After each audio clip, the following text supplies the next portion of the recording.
Surviving infidelity. Affair fog is lifting from ex-girlfriend. Original post. Good day everyone. I'll try to keep this as short as possible. In November, my then girlfriend of 5 years, and the mother of my 3-year-old son, cheated on me.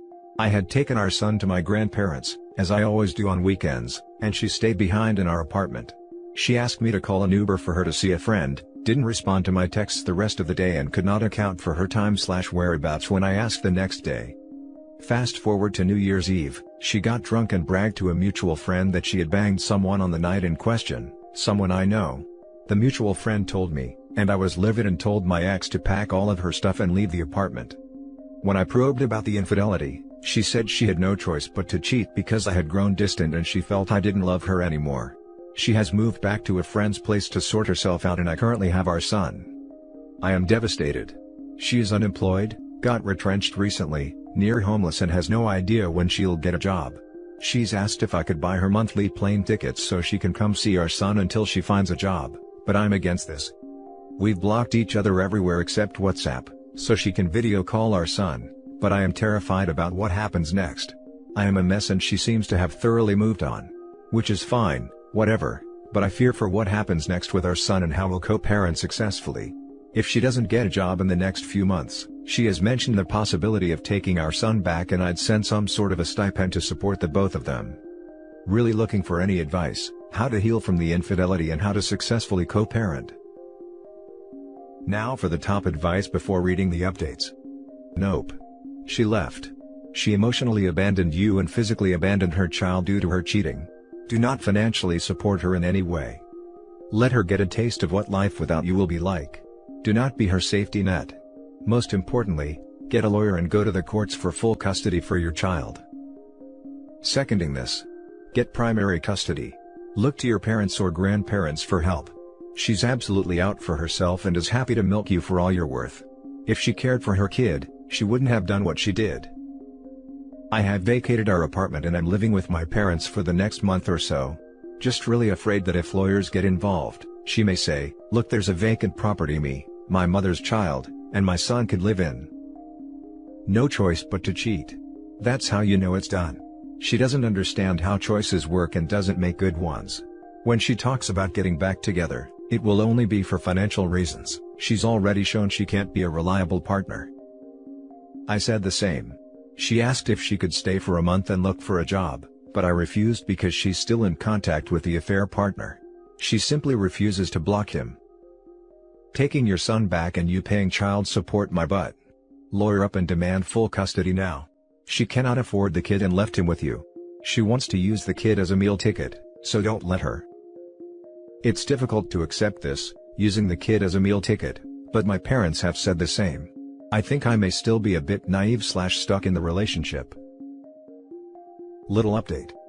Spent 5 days in the psych ward. Don't know if I'm getting better or if the urban owl is just zoning me out, but I feel better than when I last posted. An update. I got this message from my ex today. "Why are being so cold when I text you? I just want to know when we can forge a healthy co-parenting relationship. One where we both hate each other but we can act normal in front of our child and be cordial to each other." I haven't responded. Before that, she asked if I'm feeling better and that she hopes I heal. Not too sure how to respond. Son is still with me and family, and she might only be back in 2 months. She's still crowdsourcing money to get an apartment. How do I respond to this? Before this, we only ever spoke when she wanted updates on our son or if she wanted to talk to call him. That message threw me off a bit. And now for the update. So the mother of my child cheated on me, got drunk and blurted it out to my friend. She moved out in the beginning of Jan and has been couch hopping with friends since then. I currently have our son and have been living as a single father. Custody still being sorted. I don't know whether this is a rant or an update. It's just so weird to see how quickly the affair fog evaporates. She was all hope and arrogance after she cheated on me. Changed her appearance and, in the first few weeks of couch surfing, kept reminding me that leaving me was the best option for her. Well, now the reality is sinking in. Affair partner distanced himself from her after finding out she had a partner. She's still unemployed, and she hasn't seen our son in 3 months because she doesn't have the means. Funny enough, I always prayed for karma, but I honestly feel sorry for her now. Her friends have told me she is cidal and she has admitted more than once that she shouldn't have cheated. I don't know how I feel. Definitely not happy she's getting her comeuppance. This is just such a sad situation. The thing is that she doesn't regret you are out of her life. She monkey branched and it failed. Now look how her life has changed. She used to live in a house with you and you were taking financially care of her, and now she has nothing. She has no money and needs to sleep on couches. That's why she is saying she shouldn't have cheated. You shouldn't feel sorry for her. Do not take her back. She made her bed, now she has to lie in it. How much sorry or guilt did she feel when she was bragging about cheating on you or when you were initially broken up? None. So don't feel sorry for her now either. You can wish her better because she is the mother of your child, but that's it. She doesn't deserve anything more than that from your part. Sigh. I hear you. You're making perfect sense. I think I'm just feeling a bit crappy because this affects my son too. I don't think she feels sorry for leaving me. She drunk called me a few weeks back and said she needed to leave because I was no longer kissing her, touching her and what have you for a few months before the cheating. I tried to explain that I was under so much pressure as the sole provider for a house of 3. I know deep down that she just regrets losing out on the comforts of being with me, great house, financial security and the opportunity to look for a job at her own pace. But it still feels weird to see her suffer like this. My therapist said it's good that I feel the way I do, it shows that I'm not a sociopath, but at the end of the day this is her problem to fix. It's a completely human reaction to feel empathy and sorrow for her. It's no surprise that your emotional bonds with her haven't completely dissolved. The only people who can switch it on and off at will are robots and narcissists. It just shows that you have a kind soul and a big heart. Just make sure she can never take advantage of your big heart again. Whenever you feel your willpower slipping, and whenever you feel like you need to help her and protect her, repeat these 2 sentences in your head. 1. Never light yourself on fire to keep someone else warm. 2. Not my circus, not my monkeys. I know it sounds harsh and callous, but you have to remember that this is an issue of your mental health versus hers. At some point you have to look out for number 1.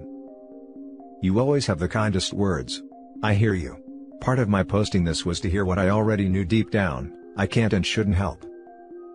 Dude, she went out of your tent in the rain hoping for someone else's umbrella, while flipping you the finger. Now she is all wet and miserable looking at you like a puppy. You owe her nothing, certainly not after she bragged her cheating and showing no remorse at all. If anything, you deserve better, and when she sees that better next to you, the train will hit hard full force. She is just beginning to feel the aftermath of her affair, wait till she comes crawling back for forgiveness. Please don't be the doormat to take her back, because then you deserve what is coming for you. Because then you deserve what is coming to you. Might be the kick in the backside I needed, thank you. Now for the last story. I found out my husband cheated on me with strippers and I feel dead inside. I, 31 female, found out 2 weeks ago that my husband, 30 male, slept with a stripper last year, January 2020, at a bachelor party. We have been together for 5 years and married for almost 2.5 years. I am also 11 weeks pregnant, so not a good time to find out my husband is a liar and a cheater. We have both said we would never cheat and that cheating is a deal breaker, whether it be emotional or physical. Our hatred for cheaters was something we bonded over when we first met. My husband has never been cheated on, as far as he knows, but his father is a serial cheater, so he sees the grief it causes his mom, and he hates his dad for it. He has also lost a lot of respect for his mom for putting up with it. She refuses to leave him because they have been together since they were 15, and are in their mid-50s now. The only 2 relationships I have been in before him both ended with my boyfriends cheating on me. So after 5 years of being together, and seeing no red flags, I finally saw one 3 weeks ago. I met his new receptionist. Pretty, blonde, early 20s, wearing a top that showed a lot of cleavage. Despite what some like to say, it's inappropriate to wear revealing clothes at work, especially considering all 5 men that work there are either married or engaged. Her clothing wasn't a red flag, but it was her attitude towards me. She was cold and a little rude, and I caught her watching us several times while I was there. She seemed annoyed by my presence. It was the first time I visited him at work since she was hired in November. He owns a small business with his best friend. I told my husband that she was clearly crushing on him, and he laughed and said that he thought she was crushing on his business partner instead. His partner wasn't there, so I didn't see her with him. So the next day, I decided to snoop through his phone while he was sleeping. We know each other's passcodes, and we do have an open phone policy. I rarely look through his phone, But the few times I have, I never found anything. I also have nothing to hide, so I have no problem with him looking through my phone either. I found her in his contacts, and only 2 text messages showed up in their history. Both from her. They were from December saying that she was going to be late for work. Nothing inappropriate. He doesn't use social media. No inappropriate photos. There wasn't even adult materials in his Safari history. But his group chat with his friends and brother was a whole other story. I have known about their group chat, but all the times I used his phone in the past, I always avoided looking through it. Years ago, my brother told me group chats with the boys are usually filled with adult materials, bragging about all the women they are cheating on their partners with, and objectifying women, and I did not want to see that, so I just hoped my husband and his friends were different. Well, nope, they aren't. What I saw made me sick, and it actually made me throw up. I found out that my husband did cheat on me, not with his employee, but with strippers at a bachelor party last year. Based on the texts, he was drunk and had intercourse with one of the strippers, and got a B job from the other. Not only did he cheat on me, but most of his friends, who are either married, engaged or in serious relationships, cheated as well that night, and are basically serial cheaters, or desperate for intimacy with other women. They have a serious problem with adult movies and lusting after women that are not their partners. The groom also had action with 2 strippers that night. The bachelor party was at a strip club, and then they all went to the only single guy in the group's house with the 2 strippers. I didn't even know they went to a strip club. My husband has said that he doesn't like strip clubs, and he knows I am not comfortable with him going to them. The guy's fiancée, now wife, said no to strippers. They told all of us that they were just having a boys' night in. So, they have been lying to all of us for the last year. Since we started dating, he has been to 2 other bachelor parties, so I have no idea if they went to strip clubs during those as well. When it comes to his receptionist, he does think she is freaking hot, but he is not sleeping with her, and never has. She is in fact sleeping with his married business partner whose wife is pregnant with their first child. But they joked about having a threesome in the chat, and his friend bragged about how hot the action is, but not wanting to share her. They all pretty much brag about all the ex they are having with women that are not their wives and girlfriends. The chat is filled with adult stuffs, pictures from OnlyFs, Instagram profiles of girls, comparing girls' looks, talking about all the things they want to do with these girls, actual memes, etc. It's basically 90% sex related. They talk like a bunch of 15-year-old single horny teenage boys, not 28 to 33-year-old men in supposedly committed relationships. One of the guys is getting married in May and they are planning on hiring more strippers, and they talked about screwing them too. Like what the hell? One of the guys posted a picture of my husband and I in the chat with the caption, "Show me a beautiful woman, I'll show you a man who's tired of sleeping with her." They all seem to find that funny. My husband's response was, "Haha, I'm not bored yet. Who did I marry? Who are these people? Why are most men such trash?" His friends and brother have always been nice and polite to me. They seemed happy and in love with their wives and girlfriends, but obviously it is all an act. I took lots of screenshots, so I do plan on telling their partners, but I am really dreading it. So a little backstory. Before meeting my husband, I was single for almost 6 years. Like completely single. I didn't date at all, I was celibate, except for one weekend fling and one one-night stand. I really loved being single and not having to worry about being cheated on. At times I was lonely and missed intimacy, but for the most part, I was really happy. I hate hookup culture, so casual intercourse is not for me. I have always been an introvert and a homebody, so I was perfectly fine with being at home and not going out. Because of my previous boyfriends cheating on me, I didn't want to go through that again. I was convinced that most men cheat if given the opportunity. Every guy I knew was cheating or wanting to cheat, but afraid of getting caught. Which is not a good enough reason for me to not cheat. My dad's wife cheated on him after being together for 7 years, so he in return cheated on her. They're still together, but are miserable. My brother and his friends were cheating on their girlfriends, some of them would try to cheat on their girlfriends with me. Lots of married men made it known to me that they wanted to sleep with me. So, it all just made me depressed and seriously think very lowly of men. When I was a teenager, I loved the attention I got from men, even married men. I didn't really encourage it, but I still liked it. Then my ex cheated on me and I started to really hate the attention I got from men that were married or in relationships, so instead of it making me feel confident and beautiful, it just made me feel horrible. I am a firm believer in leaving a cheater, so that's what I plan on doing, but I am so depressed and angry and shocked. I don't believe there are any valid reasons to cheat, but if we weren't getting along or not having intimacy, Then it would make a little more sense. But we do get along, we are best friends, or so I thought, we have a great intimate life, and have action pretty much every day. So it just doesn't make sense. I still love him, but from the moment I saw those texts, it was like a lot of the love I had for him went away. I really thought we were happy, and since finding out I'm pregnant, he has been so excited. Lockdown and quarantine have been great for us. So, I am having a hard time wrapping my head around his cheating, and the way he talked in that group chat is going to give me nightmares. I have not confronted him yet. A couple days after I found the texts, I went to stay at my mom's. It was a planned trip. Those 2 days being around him after I found out were really hard. Just looking at him made me sick and angry. He wanted to have sex, but I had to tell him I wasn't in the mood, which is weird for me because I am always in the mood. Going years without it has made me constantly crave it, which he knows and loves. I blamed my morning sickness and am still using it as an excuse. I was only supposed to stay with my mom for 3 days, but it's been 2 weeks and I am still here. My husband is not happy that I am still here, so he is coming tomorrow. I told him not to, and that I will be back home next week, but he is not listening and will be here in 6 hours. I am dreading it. My mom lives 2 hours away from us. We have talked every day since I left, but I keep the conversations short. He asks me what is wrong and I just tell him that I am nauseous. I haven't told my mom what I found out.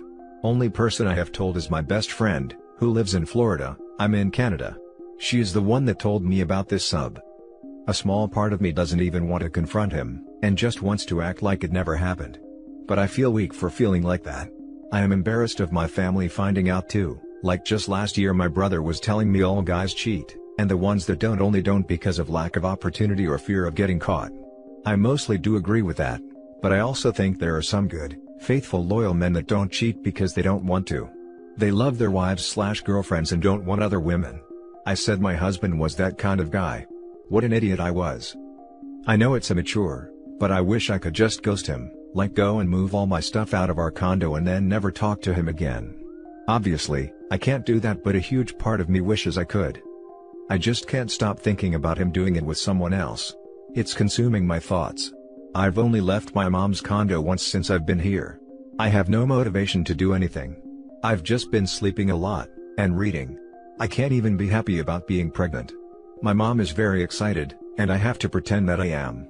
I do really want to be a mom, but knowing what I know, I can't stop thinking about the future and dreading it. My husband will be a great dad, but I really wanted my child to grow up in a loving home with both parents. But I can't stay with him. I have always been against staying with a cheater because of kids. I hate thinking about having to watch him move on and date and eventually get married to someone else. I just know I will be single forever, and that makes me sad. Sorry this was so long. I just needed to rant. Now for the top advice. I'm so sorry to read this. How incredibly painful it all must be. In my own experience as a man, 39, what I can say is that no, this is not common among all male groups. What's happening here sounds totally abnormal to me. I have far more friends who are totally loyal than I have friends who cheat. So, just know that if/when you leave him, you'll be able to find a good man, they're out there. And I agree that when the time is right, you should reveal it all to the wives and partners, perhaps in a group email, or some other form that will allow you to have some distance from the blowback. But if you're the only one who knows, I think you owe it to all the women to reveal what's going on. This might lead to you needing to establish a new base of support. Perhaps it will help you grow closer to some of these women. Maybe it will create distance between yourself and some of the toxic, male, influences. It will be a big ordeal, obviously. You can do it. I can't imagine the level of pain you must be in right now, and I wish you the best through this process. It will get better. This is what surprises me the most. I have a few group chats that are all guys and we're friends from various times in my life. One chat is literally my 4 best friends from the Air Force. No adult materials, no BS talk like that. I thought we were normal and talk about politics and plans, and sometimes a funny meme. I'm usually the liberal one in the chat. Why the hell would I want to talk to people about intimacy with my significant other? Why would I want to hear about their intimate lives, or be there? I don't get it. Yeah, I've never discussed intimate details about a spouse or girlfriend because I don't want anyone else to know that about them. That's for me. They weren't discussing their intimate lives with their wives or girlfriends, it was mostly other girls and what they have done with them or want to do to them. And that's it for this video guys. If you have thoughts to share, leave a comment below. Don't forget to hit like and subscribe if you like this content. I'll catch you in the next one. Good day everyone.